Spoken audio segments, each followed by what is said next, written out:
Unacademy. Let's crack it.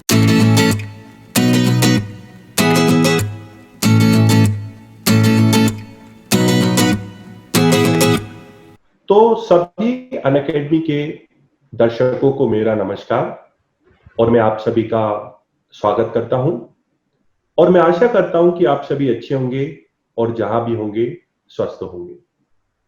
मित्रों, आज Unacademy के इस प्लेटफॉर्म के माध्यम से हमारे साथ एक ऐसी व्यक्तित्व जुड़ने जा रही हैं। हाल ही में जो यूपीएससी का परीक्षा का परिणाम रहा, उसमें मधु कुमारी जी को 483rd रैंक प्राप्त हुई। इन्होंने अपने शुरुआती पढ़ाई को पटना बिहार से पूरा किया और ये अपने आप में इस बात का जीता जागता उदाहरण है कि असफलता को किस प्रकार से कड़े परिश्रम के माध्यम से सफलता में परिवर्तित किया जा सकता है। आपको मैं बता दूं कि मधु कुमारी जी बिहार पीसीएस एग्जाम को क्लियर करके ऑलरेडी 2018 में इन्होंने पीसीएस के एग्जाम को क्लियर करा था और ऑलरेडी होम डिपार्टमेंट में ये प्रोबेशनरी ऑफिसर के पद पे कार्यरत थी। ये इनका 6वां अटेम्प्ट था और आखिरी अटेम्प्ट था और आखिरी समय में आखिरी अटेम्प्ट में काफी सारी रणनीतियों में परिवर्तन लाने के बाद इस एग्जाम में इन्होंने सफलता को प्राप्त किया। तो सबसे पहले तो मैं आप सभी के माध्यम से मधु कुमारी जी का इस प्लेटफॉर्म पर स्वागत करूंगा और आपको बहुत बहुत बधाइयां यूपीएससी क्रैक करने के लिए। Thank you sir, thank you so much. सबसे पहले मधु जी, मैं आपसे एक वही आम प्रश्न पूछना चाहूंगा जो सबसे ही पूछा जाता है। अब तो खैर रिजल्ट आए हुए 2-3 दिन का समय हो चुका है, लेकिन अभी भी आपको वैसी ही एक्साइटमेंट या वैसा ही फील हो रहा है जब रिजल्ट आया था, या अब आपने इस बात को एक्सेप्ट कर लिया है कि हाँ अब तो मेरा सिलेक्शन हो चुका है? Actually it took some time for the feeling to sink in कि हाँ सिलेक्शन हो गया है, क्योंकि पिछले ये मेरा चौथा मेंस था, तो पिछले 3 मेंस से सिलेक्शन नहीं हो रहा था। इसलिए जब सिलेक्शन हुआ तो और भी बहुत ज्यादा खुशी हुई और अब धीरे धीरे एक्सेप्ट कर रही हूँ कि हाँ यूपीएससी क्लियर हो गया है and I am a part of this UPSC. So बहुत ही अच्छा लग रहा है सर, पूरी फैमिली को भी बहुत अच्छा लग रहा है सर। जी हाँ, क्योंकि आमतौर पे जब आप इस सपने को देखते हो तो आपके परिवार का भी एक प्रकार से सपना रहता है। तो आपकी क्या फैमिली की प्रतिक्रिया रही थी, मतलब जब आपका सिलेक्शन हुआ क्या माहौल था घर में? सर एक्चुअली 4 अगस्त को जब रिजल्ट आया उस समय मैं अपना मेडिकल एग्जामिनेशन दे रही थी, तो मैं फैमिली के साथ नहीं थी। फैमिली ने ही रिजल्ट देखा था और उन्होंने ही बताया कि सिलेक्शन हो गया है और वो बहुत ही ज्यादा खुश थे। सर तो ये जो एग्जाम है वो काफी लॉन्ग जर्नी था मेरे लिए, तो इसलिए मेरी सारी असफलता और सफलता दोनों में ही बहुत ज्यादा साथ थे वो। बिना उनके सपोर्ट और कोऑपरेशन का तो ये संभव नहीं था सर। एंड स्पेशली मेरे जो भैया हैं उन्होंने ही मुझे पढ़ाया है और उनका बहुत ज़्यादा योगदान रहा है, तो मैं उनका बहुत ज़्यादा ही थैंकफुल हूँ। बहुत ज़्यादा सपोर्ट किया है, स्पेशली बीइंग अ गर्ल उन्होंने मुझे सारा अपॉर्चुनिटी दिया और सपोर्ट किया और ट्रस्ट रखा despite so many failures and now since I am successful they are very happy. जी हाँ, बिल्कुल।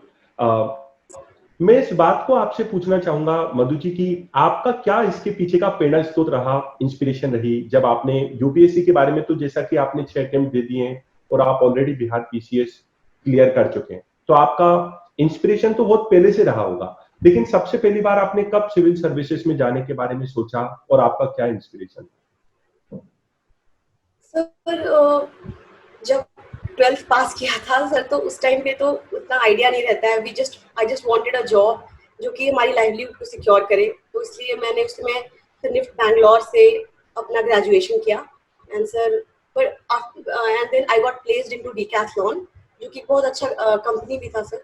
But sir while working I realised कि सर कुछ ऐसा करना है जो मतलब टुवर्ड्स डेवलपमेंट सेक्टर हो, जो लोगों के साथ ज़्यादा जुड़ा हुआ हो। Sir, so I went for my higher studies from TIS Mumbai, sir, and in that I did social work in livelihood and social entrepreneurship. Sir, this involves a lot of field work.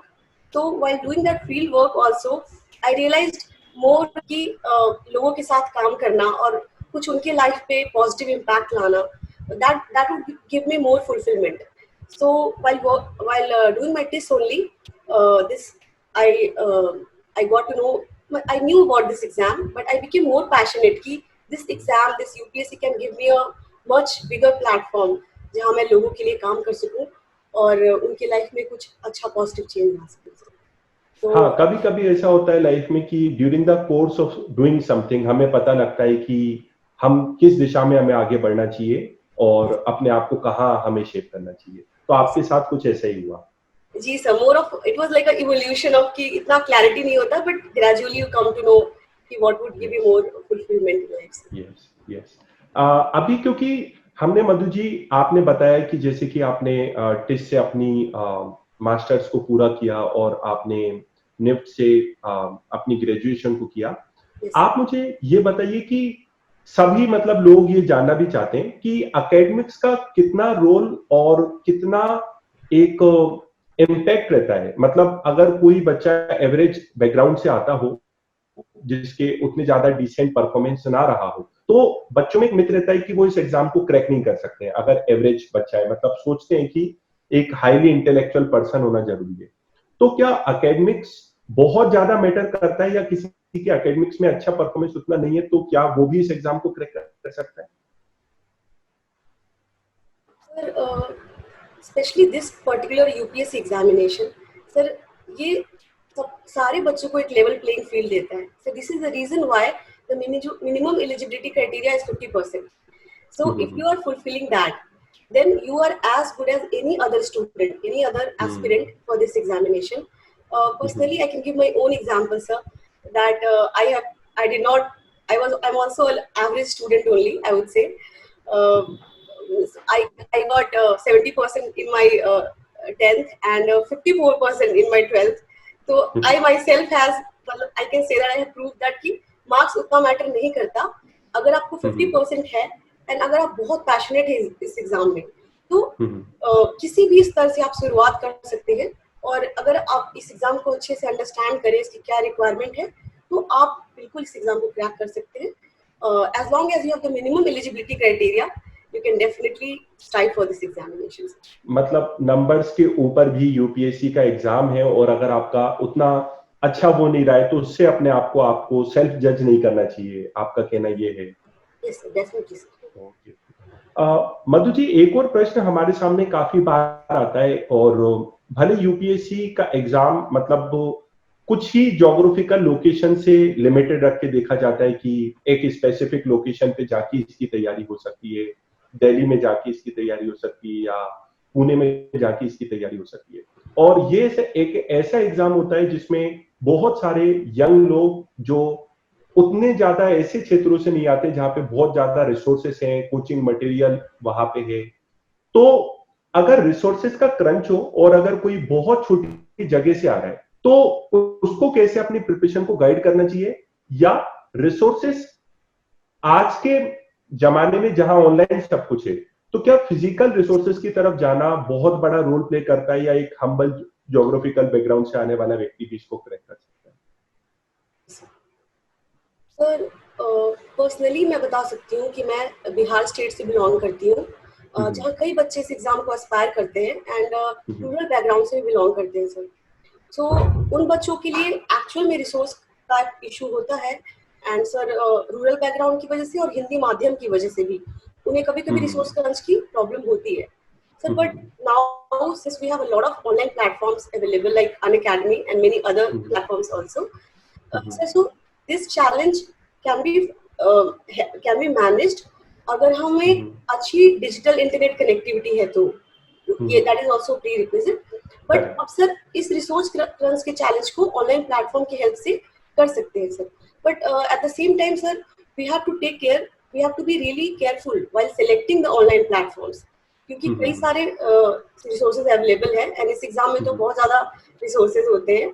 तो carefully select करना बहुत important है कि आप online क्या पढ़ रहे हैं, कहाँ से पढ़ रहे हैं। रिसोर्सेज का ओवरबर्डन है क्योंकि बहुत ओवरबर्डन है।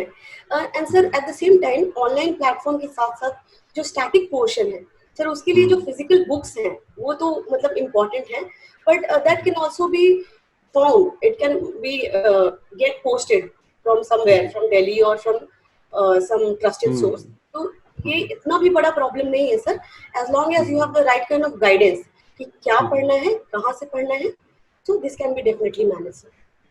और जो राइट गाइडेंस है वो काफी हद तक डिजिटली अवेलेबल भी है। Yes. और अब तो क्योंकि कोरोना क्राइसिस चल रहा है तो ट्रैवलिंग और मतलब एक स्पेसिफिक ज्योग्राफी पे जाके तैयारी करना भी थोड़ा सा प्रॉब्लमेटिक अब Yes. बच्चों के लिए हो जाता होगा। It's better to stay home and study instead of traveling. Okay. अब मैं एक ऐसा सवाल मधु जी आपसे पूछना चाहूंगा जिसका उत्तर खुद मैं जानने के लिए बड़ा उत्सुक हूं। जब मेरी बात हुई तो आपसे चर्चा के दौरान मेरे को पता लगा कि आपका ये छठवां और आखिरी अटेम्प्ट तो था ही सही, लेकिन आपने अपने वैकल्पिक विषय, अपने ऑप्शनल को ज्योग्राफी से स्विच करके एंथ्रोपोलॉजी की तरफ आपने शिफ्ट किया। आप पे आखिरी अटेम्प्ट था और रिस्क बहुत थी। प्रीवियस आपने ज्योग्राफी से आप देते हुए ऑप्शनल आए थे और सडनली आपने निर्णय लिया कि आप इसको स्विच करेंगे एंथ्रोपोलॉजी की तरफ। तो ये कितना बड़ा रिस्क था, लेकिन ये एक ऐसा रिस्क था जिसने रिवॉर्ड भी दिया। तो मैं चूजिंग ऑप्शनल और आपने जो ये पैटर्न एक डेवलप करके डिसीजन लिया, इसके बारे में मैं जानना चाहूंगा। सर जैसा कि हम जानते हैं ऑप्शनल का चयन इस एग्जाम में बहुत इंपॉर्टेंट होता है एंड तो मेरे लिए और भी ज्यादा ये बहुत ज्यादा इंपॉर्टेंट रहा क्योंकि अपने प्रीवियस 3 मेंस में I was not able to qualify with geography, although sir I would say कि it has helped me in GS a lot because बहुत ज्यादा ओवरलैपिंग ऑफ सिलेबस होता है, तो it has helped me. Syllabus हो जाता है। यस सर, जो पेपर 2 है वो जीएस में काफी ज्यादा हेल्प होता है and I was always getting very good marks in GS and essay. So it has helped me in other subjects, but I was not able to score very good in geography. So sir, when I was not able to clear even in my third mains, then one of my friend who is a doctor also, she has taken anthropology, and she only sir encouraged and motivated me. She explained the whole syllabus to me. I was a little apprehensive about biology part of the anthropology, but she told me that it's not that difficult, and the paper 2 part is very interesting because anthropology is all about man, studying man in totality, about the biological as well as the social aspect. So paper 2 was it could be very easily handled. Syllabus भी बहुत छोटा था, and sir जो मैंने ये decision लिया था वो जनवरी में लिया था, which was a little late only. So छोटा syllabus होने की वजह से I was able to cover in limited time. I stick to the syllabus and a little selective study after the prelims result. So that has helped me in securing good, I don't know marks yet, but making it into the list. So now when I look back, हाँ बहुत बड़ा मतलब risk था। मतलब आपका आखिरी attempt है, आप स्विच कर रहे हो। और मेरे को ऐसा लगता है कि ज्योग्राफी मतलब ह्यूमैनिटीज के सब्जेक्ट में जितने भी ह्यूमैनिटीज के सब्जेक्ट हैं उसमें से ज्योग्राफी और एंथ्रोपोलॉजी मतलब काफी अलग है। जैसे अगर मैं हिस्ट्री की बात करूं तो थोड़ा बहुत वो एंथ्रोपोलॉजी से रिलेट हो जाएगा, पीएसआईआर की बात करें, लेकिन ज्योग्राफी और ये तो बहुत अलग सब्जेक्ट है। तो मतलब ये अपने आप में काफी बोल्ड डिसीजन रहा होगा कि आपने ऑप्शन को इसको स्विच किया। Yes, sir, it was quite bold. It was a little risky also because it was very new for me, except few of the topics of the syllabus. जो tribal part था, I studied that in geography also. तो कुछ syllabus को छोड़कर mostly syllabus तो नया था. But because of my test background, sir, the sociological part I was able to cover better, and other parts also I could do. But sir, जब 3 बार mains में नहीं हुआ, so I thought there is not much to lose. So, why not take this risk? Because if some exam means so much to you, then I was ready to take that risk, sir. तो मधु जी इसमें तो मतलब आपकी strategy जो आपने पूरा मतलब आपका जो माइंडसेट रहा होगा, आपका जो अप्रोच रहा होगा और जिस तरह से आपने स्ट्रेटेजाइज किया होगा चीजों को, क्योंकि एक ऑप्शनल ऐसा था जिसको आप 3 साल से पढ़ रहे थे लगभग, क्योंकि 3 बार आपने उसके माध्यम से मेंस लिखा और अब आप एक ऐसे ऑप्शनल को चूज कर रहे थे जिसमें आपने जनवरी में चूज किया और आई गेस कि एग्जाम इसका शायद तो सितंबर में हुआ होगा। तो 3 साल वर्सेस जो 8-9 महीने की मेहनत थी, तो मतलब इसको आपने स्ट्रेटेजाइज कैसे किया? ये तो मतलब काफी इंटरेस्टिंग होगा जानना और काफी हेल्पफुल भी रहेगा बच्चों के लिए। सर कुछ जो सिलेबस का पार्ट था जो जीएस से मिलता जुलता है, पेपर 2 का पार्ट जो ट्राइबल पोर्शन था और सोशल वाला पार्ट था, वो GS and optional, that overlapping I took care of it. And sir इतने सालों से प्रिपरेशन कर रही थी, इसलिए I was able to give more focus, more time to my optional only. Optional subject logic को ही ज्यादा टाइम दिया मैंने।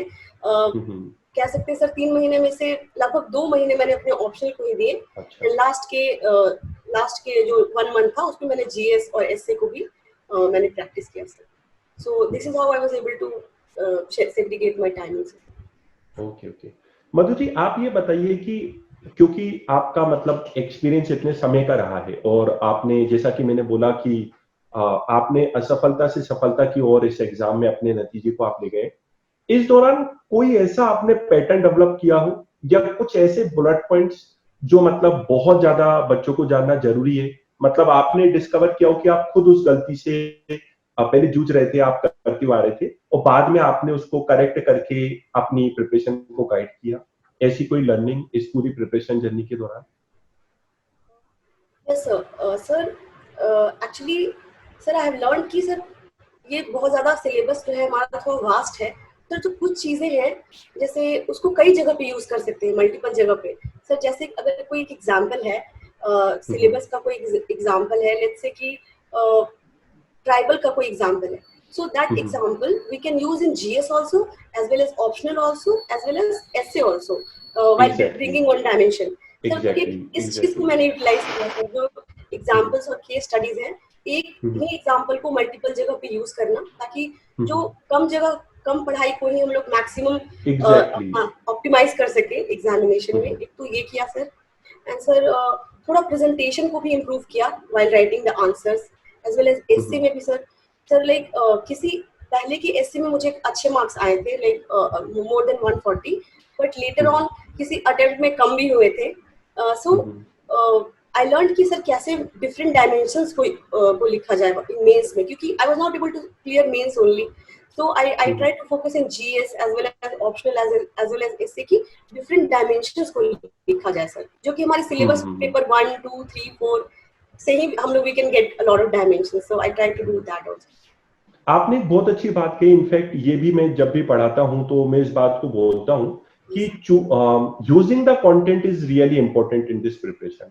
मतलब आपको सब कुछ पता है, लेकिन आप उसको जब तक इस एबिलिटी को डेवलप नहीं कर पाओगे कि आप उसको यूज कैसे कर सकते हो, कंटेंट को आप उसको कहां पे फिट बिठा सकते हो। आपने पढ़ तो लिया है, तो ये बहुत ही ज्यादा नेसेसरी एस्पेक्ट मुझे लगता है होता है, सब कुछ पता होने के बाद उसको एग्जीक्यूट कैसे करना है। तो ये बहुत अच्छा पॉइंट आपने बताया।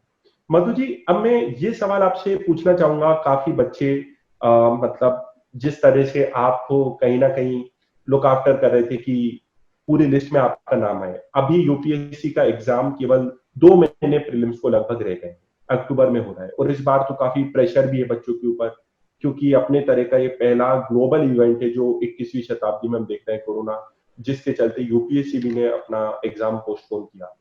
तो ये 2 महीने में बच्चों की क्या स्ट्रेटेजी होना चाहिए, मतलब जिससे वो स्टिक करें और अपने सिलेक्शन को इंश्योर कर पाए प्रीलिम्स की परीक्षा में?